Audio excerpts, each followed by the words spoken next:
A loss of £214 million. Cost-cutting initiatives all over the place. Some attractions which are gonna close. What is going on in Merlin Entertainments? Let's find it out, but before we even start, please subscribe. Hi everyone and welcome to themeparks. Finally a long due video that I promised to some of you, following the Theme Park Worldwide video on Merlin Entertainments 2023 results, which shown a loss of £214 million.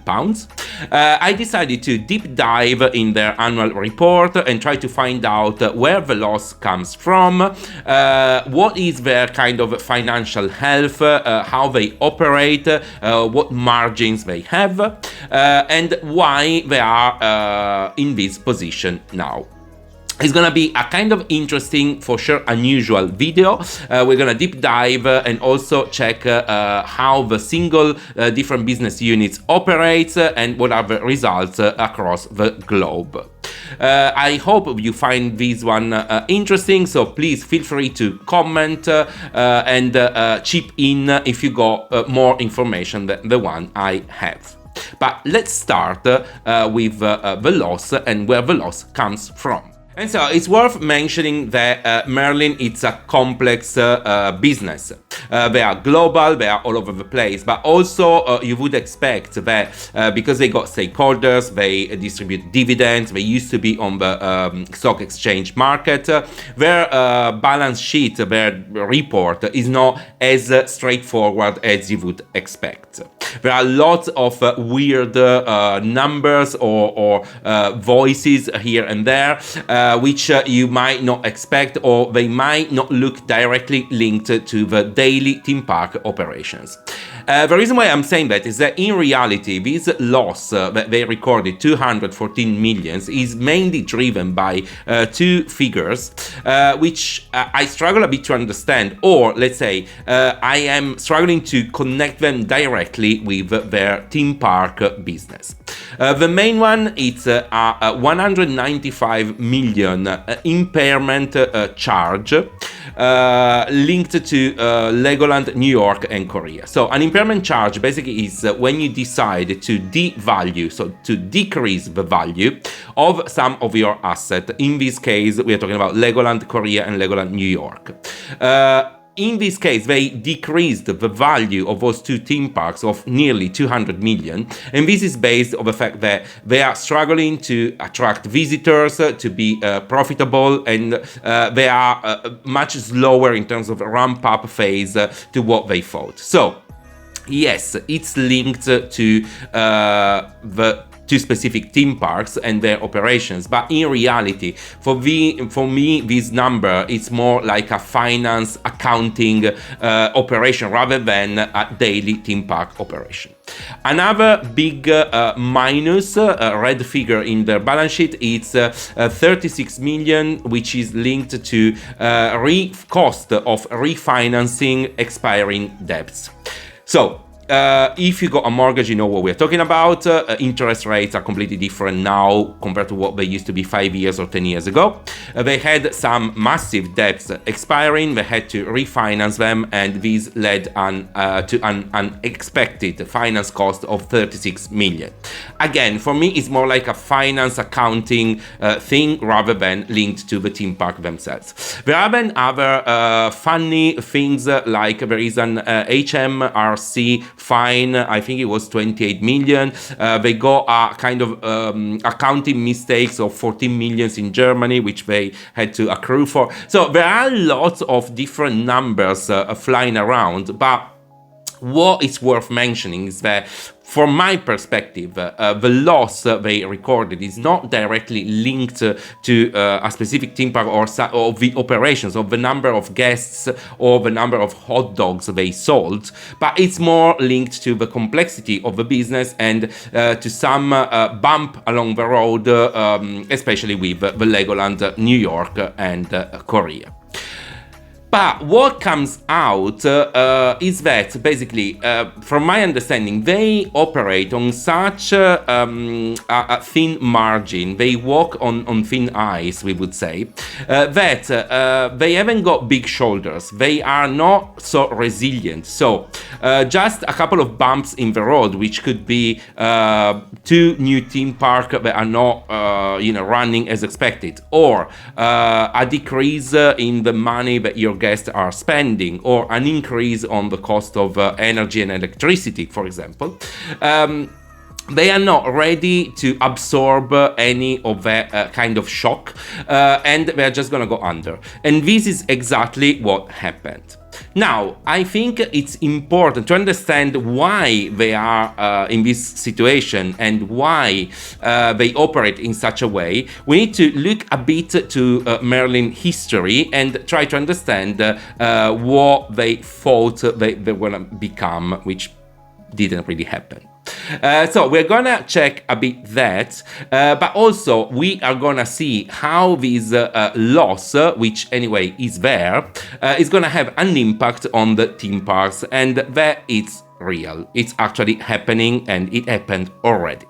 And so, without running through the whole, history of Merlin, but it's worth mentioning that Merlin started in 1999 as a sea life operator, basically. Lots happened in between 2005 and 2007. 2005, Merlin was acquired by the Blackstone Group. In the same year, Blackstone Group acquired all the Legoland theme parks from a kind of dying Lego group. And in 2007, Blackstone acquired Tussaud Group. And so all the British theme park came into the group. In 2006, they also bought Gardaland in Italy. So to say that basically the Merlin we know kind of was put together in between 2005 and 2007. Where all the theme parks actually came into the business. Now, if you watch the Theme Park Worldwide video, Sean mentioned that he used to work in Alton Towers and he used to do the training of the new staff. And he mentioned this Splat the Rat, which means basically that Merlin had the ambition and the goal to become the first theme park operator in the world, so to become bigger than Disney. Now, Sean kind of says, okay, if you look at this now, who were we kidding? But he kind of feels that back then, it was actually a real thing. So it feels like Merlin had the goal to become the first theme park operator. And probably this was the promise they made to the stakeholders, to the investors, and so on. And is kind of reflected in the massive expansion that started in 2007 and went all the way down, with never-ending new openings of theme parks and attractions, especially Legoland, Madame Tussauds, and Sea Life. To the extent that, as of today, Merlin is made of 141 attractions, which is a lot. It feels like they had this obsession for visitors, to increase the number of visitors no matter what. And it's interesting to focus on that because we said they want to become the first operator. Now, if you look at the top four now, is made of Disney with 140 million. Then there is a Chinese group with 80-something million. Then there is Merlin with 62 million and Universal with 60 million.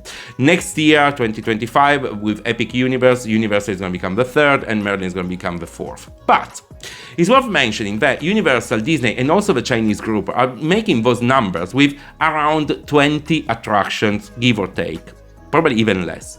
Merlin is doing 60 million with 141 attractions, which is bringing in such a massive cost of staff opening, marketing, promotion, because every single attraction needs to be promoted on its own and all that. So also the kind of profitability and margin, it's completely different.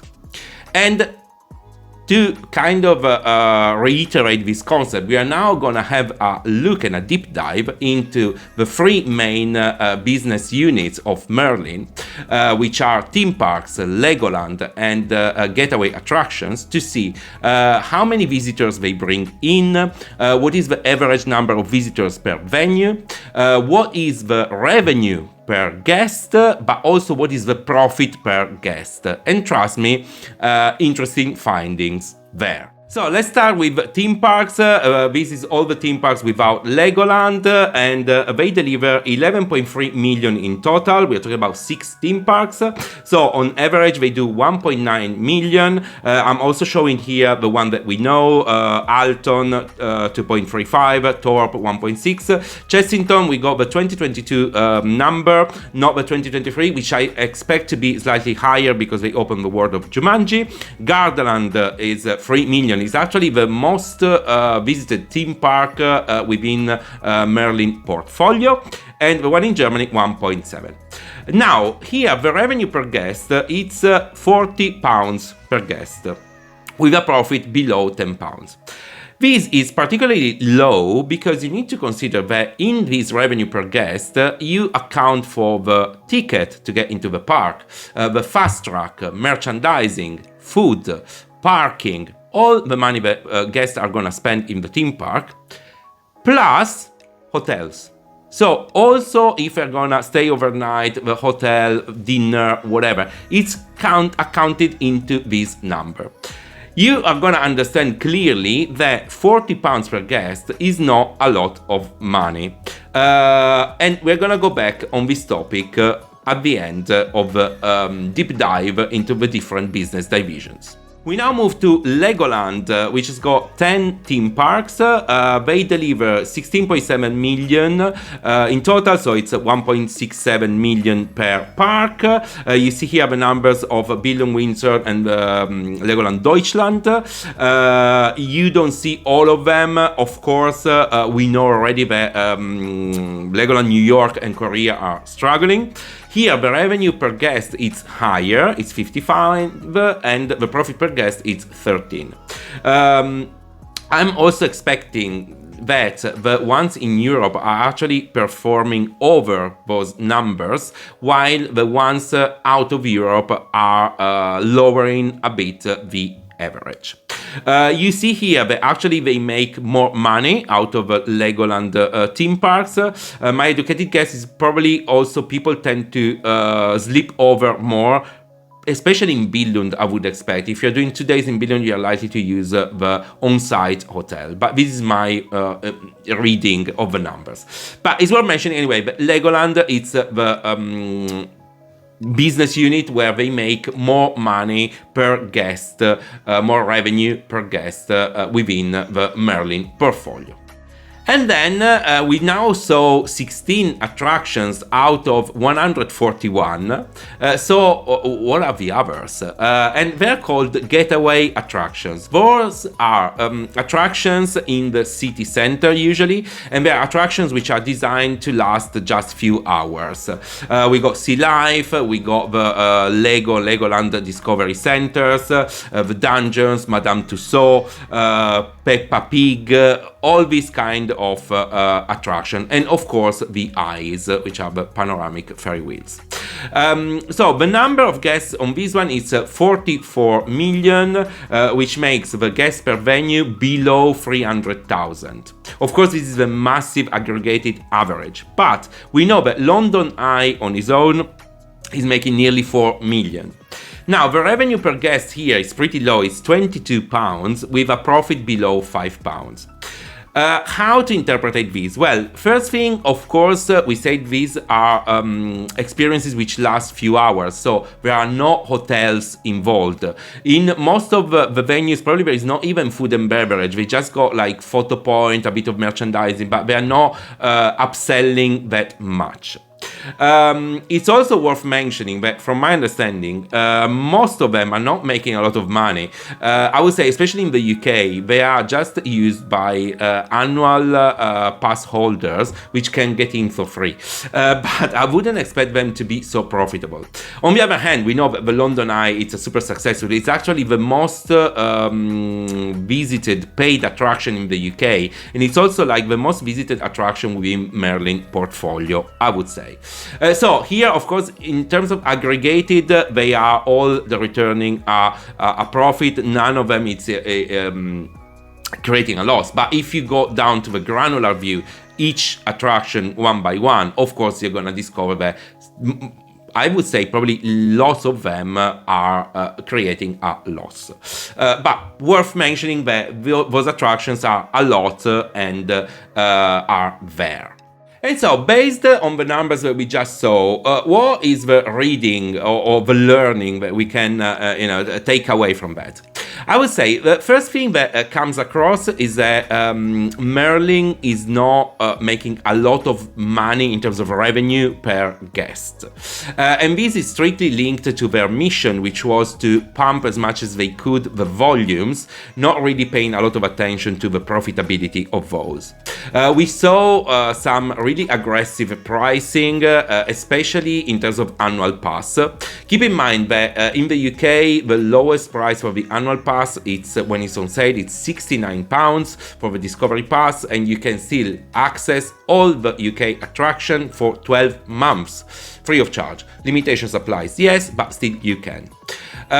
I've got that pass. I think I probably, by the number of days that I used it, I probably pay like £1 or £2 per day in their attractions, which clearly is nothing.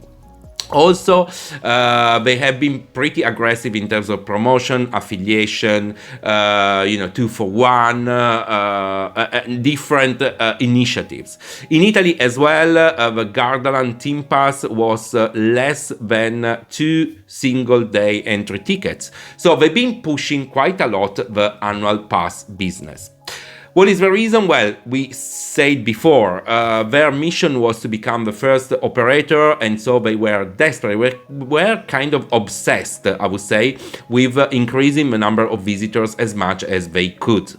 And probably profitability became less of a priority, but in reality they ended up having big numbers, but with lots of cost related, and so not being so profitable as other theme parks or as other businesses.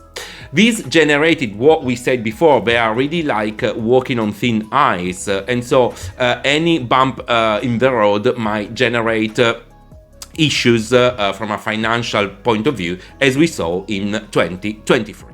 Now, another thing that Theme Park Worldwide mentioned in their video is food and beverage. And let's say they reported really nicely how prices have been like increasing stupidly, and quality, they say it's terrible. And I actually, agree with that.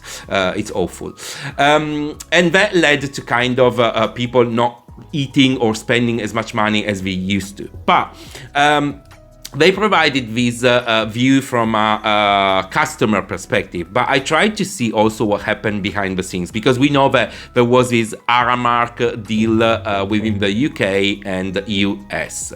So I read the press release back then, and it comes out that Merlin decided to outsource food and beverage in theme parks and hotels in the UK and in US to this company called Aramark.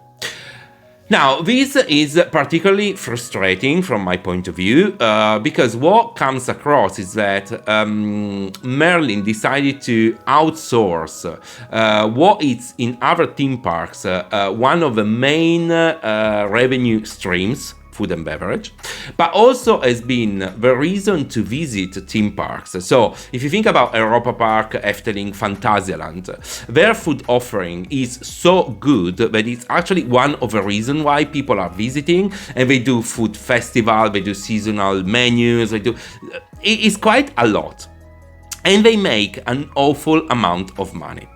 On the other hand, for Merlin, this was such a painful thing to run and a difficult business for them that probably they were not even making a lot of money, or probably they were even losing money, that they decided to outsource everything to Aramark. We understand from the press release that also the staff migrated from Merlin to Aramark. So Aramark is covering all the costs related to food and beverage. There are no details, obviously, about the commercial model, but I would expect Aramark to pay probably an annual fee and then share a percentage of the profit they make. But let's say in a business model in which we say that your price point is already super low because you're driving volume, and so you should rely a lot on upselling on the extra things that you sell to guests. If you start outsourcing the different business lines, and the food is not the only one, because I think also all the arcades, all the games, throw the ball, win the prize, they're all given to other external third-party companies. So if you start selling all the different upselling business lines, and you end up with nothing in your hands, which is exactly what is happening to Merlin. We don't know exactly how it works, but in the annual report, I found an interesting paragraph, which I'm going to show you now. They say that in Legoland, Florida and California, they outsourced the food, and this represented a loss in revenue of 38 million. But this is irrelevant. Now, for me, it's not irrelevant. Now, of course, they gave to Aramark the revenue, but also they transferred all the costs to Aramark. But if you think that just in 2 venues, this food and beverage is worth nearly 40 million pounds as a business, it's really pathetic that they decided to give this money to someone else. And we don't know how much that is worth in the UK, but probably it's even more. Pretty frustrating this Aramark thing, also because as documented by Theme Park Worldwide, the quality is awful and the prices are just too high, but also the fact that Merlin decided to outsource part of their business, which are money making for other theme parks, but also a reason to visit the parks. For Merlin, they were just too much to handle. It's worth mentioning also that because they decided to move out those businesses, they are even more relying on volumes. Because, of course, when you sell a business to someone else, the value of that business is given by the footfall, by how many visitors you can guarantee for them then to make money out of it. And so, again, the fact that these businesses are now outsourced makes Merlin even more forced and obliged to maintain the volume as high as possible. And so, even if we've seen that the loss is not directly linked to the theme parks themselves in a direct way, we actually know that the consequences are in the theme parks, and we saw them already in 2024, and we're going to see even more of that in 2025. Across the board, there are so many cost-cutting initiatives that you won't believe to your eyes. And I'm going to show you some of them. And so there are some big ones, and the Theme Park Worldwide already listed them all, like Merlin Magic Making Studio closing, or the CEO being fired, or some getaway attraction being closed. But here we're gonna focus on the more subtle one, the smaller ones, which are harder to see, less in your face. First thing, opening times, the calendars of the theme parks. Already last year, if you remember, Alton Towers, out of the blue, in the middle of the season, they reduced the opening times. I think it was back then from 6 p.m. to 5 p.m. or from 5 p.m. to 4 p.m. I can't remember. But mid-season, we just say, okay, we're going to decrease the opening hours. Of course, they save money with staff. They save money from operating the rides less. Calendars for 2025 are out, and oh my god, what is going on?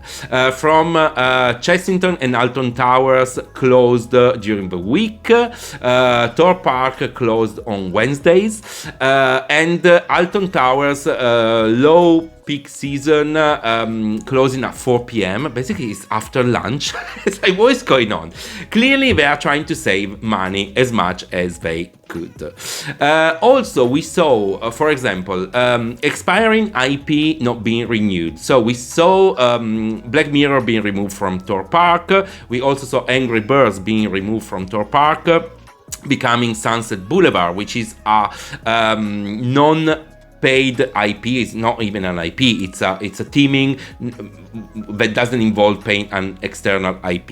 They're doing the same thing in Gardaland in Italy. They are removing Kung Fu Panda, and it's now becoming China. That's it. And so I think we're going to see quite a lot of those initiatives as well. On top of that, we might see like the theme park opening at different areas and at different times. In Italy, they're doing it already. Gardaland has got a massive area which is opening at 12 midday, even if the park is opening at 10. The reason being is that they save money in terms of operations and stuff. And to give you an idea, in that area, which is opening at midday, there is Jumanji The Adventure. So it's not like a small area or irrelevant area.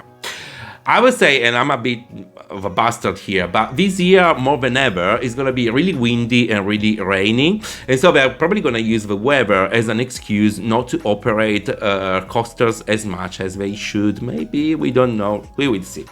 But also, generally speaking, I think it's gonna be like cost cutting as much as they can everywhere, and also where you might not see it directly.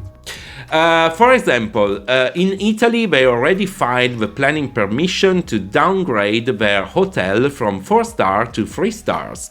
And the reason being is that if you are a 3-star, you don't have to guarantee some facilities that are mandatory if you are a 4 stars hotel. This being like the minibar in the room, the pool, the gym, the conference centers, and free parking. Also, you can operate reduced hours of bar and reception. And so you see this kind of cost cutting. Are they going to do the same in the UK? We don't know. But I would also expect, apart from cost cutting, them being desperate of making money as much as they can. Now, to increase profitability, you can do two things. One, it's increase the price, or the other, it's reduce the cost. Increase the price is actually, it looks like, out of the equation, because in the 2024 mid-year report, they said that actually they had to decrease the prices and increase the marketing spend to keep the volumes steady. And they say basically that the competition increased, all the other theme park operators are increasing the promotional pressure, and so they had to keep the market share and the volume steady to discount even more, and so lower down their price point. So things are not going in the right direction for sure. And so what I would expect is them cutting costs, and we saw already some examples, but also trying to push other stream of revenue. And if you remember, last year, Alton Towers opened that page looking for sponsors. If you remember, it was a weird one because it wasn't not even on the supplier portal, assuming they got one, or on the Merlin website, but it was actually on the customer-facing Alton Tower website saying, do you want to sponsor a ride? Do you want to sponsor an event? Come along, give us some money, come on. And Gardaland already is like full to the brim with sponsors and logos and everything. Merlin Parks in the UK, likewise. And I would say this one, again, is going to push them desperately to increase the number of guests as much as they can, because, of course, all these initiatives, the value of a sponsorship is given by the footfall again. So they're kind of trapping themselves in a way, in a position in which volumes are gonna stay the main criteria or the main number that they need to deliver at whatever cost. And as we saw, this is actually bringing a bit more risky operations or thin margins, and so they cannot really absorb any shock coming from the market or the economics or the spend of a guest or inflation, cost of energy, or whatever shock happens outside, they are unlikely to be able to absorb it as much as others could. So, say that, this is the situation, I'm gonna keep an eye, and if something else happens, of course I'm gonna give you an update. Let me know in the comments if you know more, and if you got more information, because of course this is kind of new territories. There are not lots of videos talking about this topic. Let me know also if you find it interesting, because then I could also maybe deep dive in other theme parks annual reports and see how they operate. And as said, if you got something to say on the topic, please feel free to comment, share, like, and subscribe.